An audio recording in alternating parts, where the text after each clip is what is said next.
Hi everyone, this is Anjali और आज हम करने जा रहे हैं कुछ और multiple choice questions based on C programming language. So ये क्वेश्चन आपके सामने जो है इसमें आपको कुछ कोड दिया हुआ है और पूछा गया है कि इसका आउटपुट क्या होगा।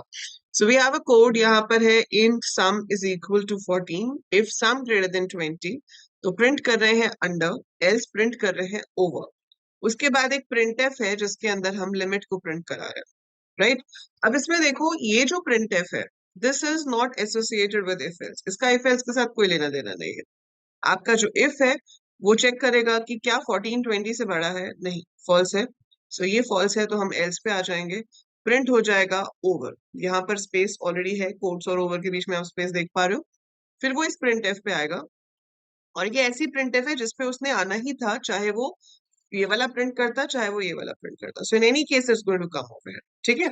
सो ये प्रिंट करेगा over the limit like this, ठीक है। So that's how we get the answer. तो इसका जो डी है वो आपका आंसर होगा।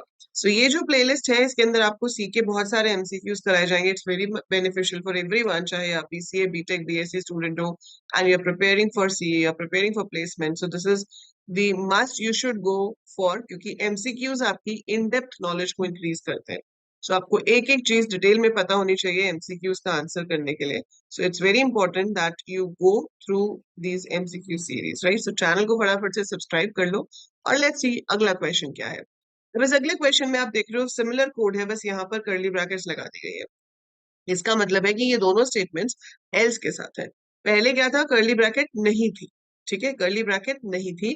That means there was only one statement with the else, क्योंकि बाय डिफॉल्ट इफ या एल्स के साथ सिर्फ एक ही स्टेटमेंट ली जाती है। अब कर्ली ब्रैकेट्स हैं तो ये दोनों इसके साथ है। अब सम है 14, 14 लेस देन 20, हाँ है, 14 लेस देन 20 है, इट इज ट्रू। ट्रू है तो आपके पास प्रिंट हो जाएगा अंडर। अंडर के बाद कुछ भी प्रिंट नहीं होगा, ठीक है। सो यहाँ पर ग्रेटर देन नहीं है, ऊपर वाले कंडीशन में ग्रेटर देन था, यहाँ लेस देन है। So sum less than 20 is true, true है तो it will print under, that is it. Else वाले पार्ट को वो इग्नोर कर देगा तो आपके पास आउटपुट में सिर्फ अंडर प्रिंट होगा, only under will be printed over. When applied to a variable, what does the unary and operator gives you? So अगर ये आप एक वेरिएबल के साथ लिखते हो तो इसका क्या मतलब होता है? So इसका मतलब होता है to get the variables address, ठीक है, जो हम scanf में लगाते हैं, हम लिखते हैं ना scanf %a, so that is giving you the address of the variable. The size of a character variable in C is, so one character in C language takes 1 byte of memory. Each character occupies 1 byte of memory, क्योंकि यहाँ पे जो characters हैं वो ASCII format में store होते हैं and ASCII format जो है वो 7 बिट्स का कोड होता है। अब 7 बिट्स की तो कोई लोकेशन नहीं होती, तो 1 बाइट मिनिमम वो आपका ऑक्यूपाई करता है। So it is 1 byte. The words if, else, auto, float, etc. have predefined meaning and users control use them as variable. Users cannot use them as variables. So इनको हम क्या कहते हैं? These are called keywords. So these words which are already defined to the compiler, they can't be used for any other purpose. उन्हें हम keywords कहते हैं. An operator used to check a condition and select a value depending upon the value of the condition is called. So operator used to check a condition and select a value depending upon the value of a condition. So आपके पास एक condition है, उसके basis पे decide होगा कि variable में क्या value जानी चाहिए। वो किस ऑपरेटर की हेल्प से आप कर सकते हो? सो वो हम कर सकते हैं कंडीशनल या फिर टर्नरी ऑपरेटर। जैसे मैं लिखूं G is equal to A greater than B, question mark, A colon B। अब G में क्या असाइन होगा वो इस कंडीशन के रिजल्ट पे डिपेंड करता है।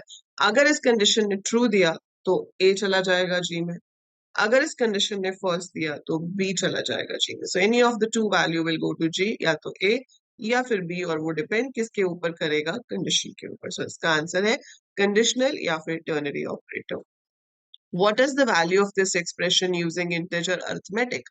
तो 7/4 अगर हम C में कर रहे हैं and we have a rule कि integer upon integer is always an integer value. So जब आप एक integer को दूसरे integer से divide करते हो result हमेशा integer होता है। तो 7/4 is 1 point something, 1.75 to be exact, लेकिन वो सिर्फ 1 ही लेगा। तो आपके पास आंसर में सिर्फ 1 ही आएगा, सिर्फ इंटीजर पार्ट ही आता है। और अगर मैं रिमाइंडर यूज कर लेती परसेंटेज का साइन तो 3 आ जाता है, क्योंकि 3 रिमाइंडर होता है, राइट।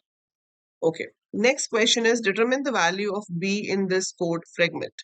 तो आपको यहाँ पर बी की वैल्यू बतानी है।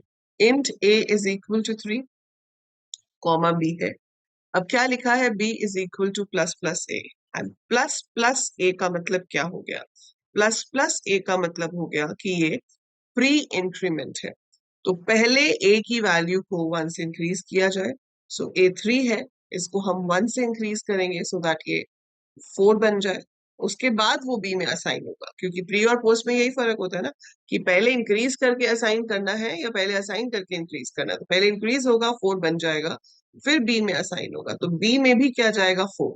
तो अगर मैं अब ए को प्रिंट कराऊं तो भी 4 आएगा, बी को प्रिंट कराऊं तो भी 4 आएगा, क्योंकि after the increment value is assigned to b. अगर ये b is equal to a plus plus होता तो बी में 3 जाता, लेकिन ए चेंज होके 4 हो जाता। But this is plus plus a, तो पहले इंक्रीज होगा फिर स्टोर होगा।